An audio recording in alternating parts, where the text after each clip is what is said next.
Hello folks, my name is Adriano Sella. I'm a software engineer at Border0, and in today's demo we're going to be looking at getting an EC2 instance with EC2 Instance Connect and exposing that instance as a Border0 service.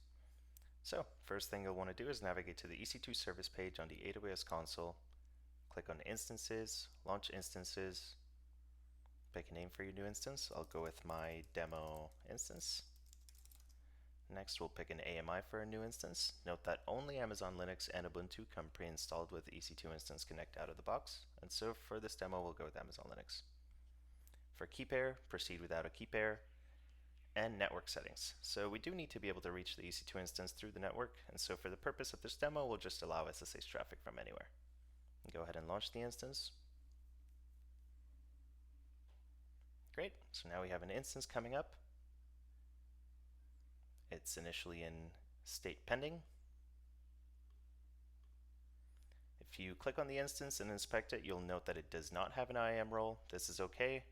For EC2 Instance Connect, the instance does not need to have an IAM role or any IAM permissions in order to work as expected. And if we wait a few seconds, instance state goes into running, and now we can click on Connect. Over here, make sure that you're in the EC2 Instance Connect tab.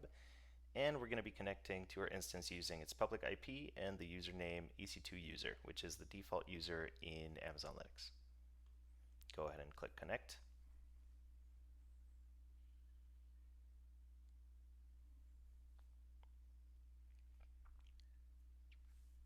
Great, we're in the instance. Awesome, so now that we have an instance, we'll go ahead and expose it as a Border0 service. Let's move on to my terminal over here. First thing we'll want to do is authenticate as a Border0 org administrator. We do that with Border0 login.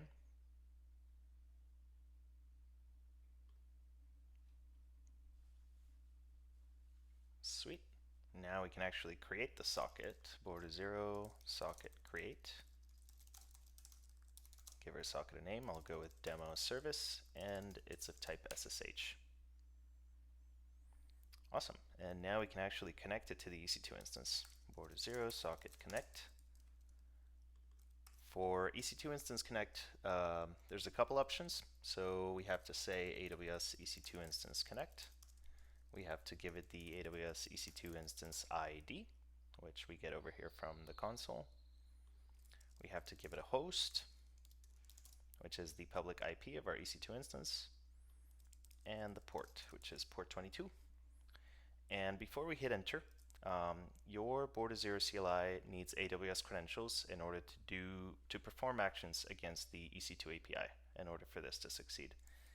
And so we'll go ahead and say AWS region is going to be the region where our instance is hosted, so US East 1, and AWS profile where my credentials are set up in profile demo. Now we can go ahead and hit enter. Great, we have a socket. And if I go to our client portal, we see that we have an SSH service running. And if I try to connect this with EC2 user, awesome, there we are. We're in the instance. Thank you very much for watching. See you next time.